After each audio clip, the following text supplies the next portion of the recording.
2018 में जब चौटाला परिवार में सियासी घमासान हुआ तो उसमें इनेलो के 19 विधायक थे। कांग्रेस के 14 विधायकों के मुकाबले में इनेलो के पास 5 विधायक ज़्यादा थे।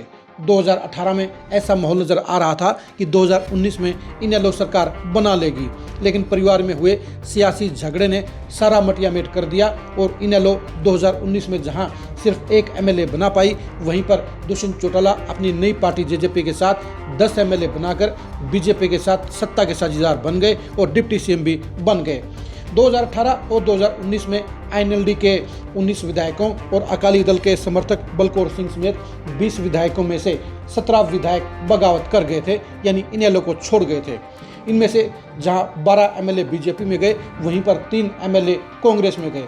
इन लोगों को ये लगता था कि चौटाला परिवार खत्म हो गया है, इनेलो खत्म हो गई है, उनका इनेलो में कोई भविष्य नहीं है, इसलिए उन्होंने पाड़ा बदलने का काम किया। लेकिन उनका अंजाम कैसा हुआ, ये आज की इस खरी खरी न्यूज़ में हम आपसे चर्चा करेंगे।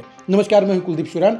आज इस खबर में हम चर्चा करेंगे इनेलो छोड़ने वाले उन 15 विधायकों की जो पाला बदल करके दूसरी पार्टियों में चले गए। हम आपको बताएंगे कि इनमें से कितने विधायकों का पाला बदल सफल रहा और कितने विधायक आज की तारीख में साफ हो गए हैं।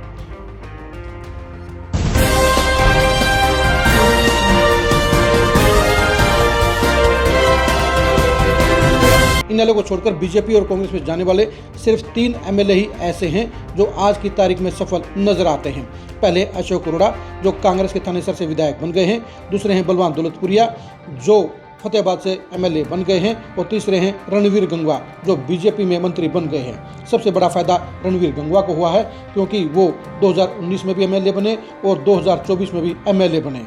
बाकी के जो 12 विधायक थे, उनकी सियासत आज की तारीख में खात्मे के कगार पर आ गई है, क्योंकि उनका जो पलटा मारने का जो फैसला था वो सही साबित नहीं हुआ, क्योंकि इनमें से किसी को भी टिकट नहीं मिला। और यही वजह है कि आज की तारीख में ये साफ हो गए हैं।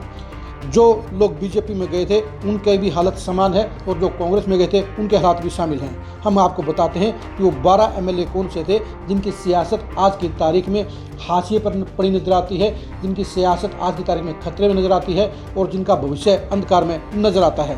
पहले नेता रहे परमिंदर ढुल 2 बार जुड़ाना से इनेलो के विधायक बने। उसके बाद वो बीजेपी में चले गए, बीजेपी ने उनको टिकट भी दी लेकिन वो चुनाव हार गए।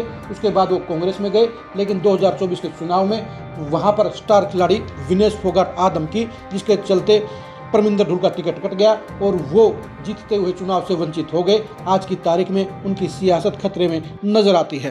रामचंद्र कंबोज को आईएनएलडी ने रानिया से विधायक बनाने का काम किया, वो भी बीजेपी में चले गए थे। उनकी सियासत आज की तारीख में बिल्कुल साफ नजर आती है। मखनलाल सिंगला को सिरसा से इनेलो ने विधायक बनाने का काम किया, वो भी बीजेपी में शामिल हो गए थे। आज की तारीख में मखनलाल सिंगला कहाँ पर है ये किसी को नहीं पता है, क्योंकि बीजेपी के समुद्र में जाकर वो गायब हो गए हैं। पृथ्वी नंबरदार परिवार के विभाजन के समय 4 दिन में 4 पलटी मारते हुए नजर आए थे। कभी वो इनेलो में नजर आते थे, कभी वो जेजेपी में नजर आते थे, लेकिन लास्ट में वो जेजेपी में जाकर टिक गए थे। लेकिन दुष्यंत चौटाला ने पृथ्वी नंबर के साथ बड़ा खराब व्यवहार किया। उन्हें न तो कोई चेयरमैन बनाया और ना ही उन्हें टिकट देने का काम किया। यानी दुष्यंत चौटाला ने यूज एंड थ्रो का इस्तेमाल करके पृथ्वी नंबरदार को घर बैठाने का काम कर दिया। आज पृथ्वी नंबरदार की सियासत खत्म हो चुकी है।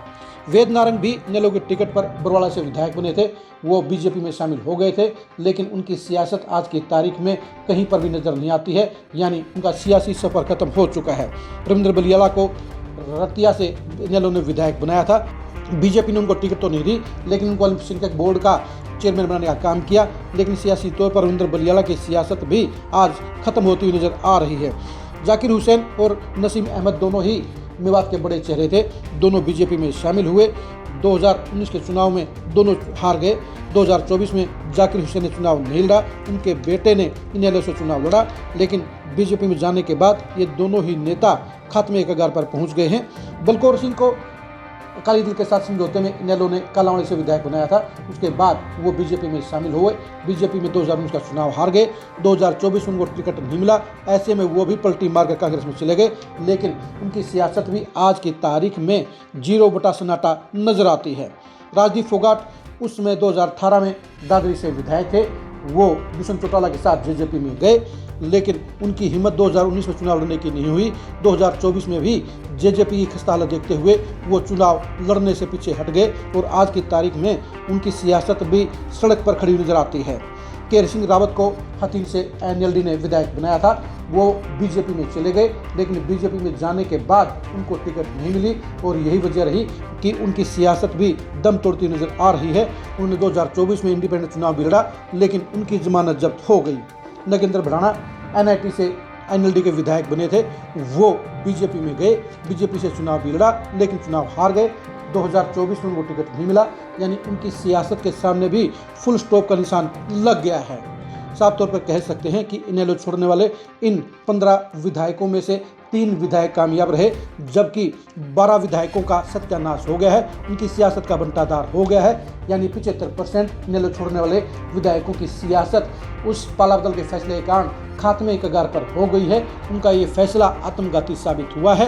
इनेलो में जहां उनकी पूरी चौधर थी, उनकी पावर थी, उनकी दोबारा एमएलए बनने के आसार थे, वहीं दूसरी पार्टियों में जाकर वो लगभग खत्म हो गए हैं। अगर ये लोग इनेलो को छोड़कर दूसरी पार्टियों में नहीं जाते तो इनेलो इतनी कमजोर नहीं होती और 2024 में इतने सारे एमएलए के बलबूते पर इनेलो मजबूत वापसी कर सकती थी। लेकिन इन्होंने तो वही कहावत पूरी कर दी कि हम तो डूबेंगे सनम, तुम्हें भी ले डूबेंगे।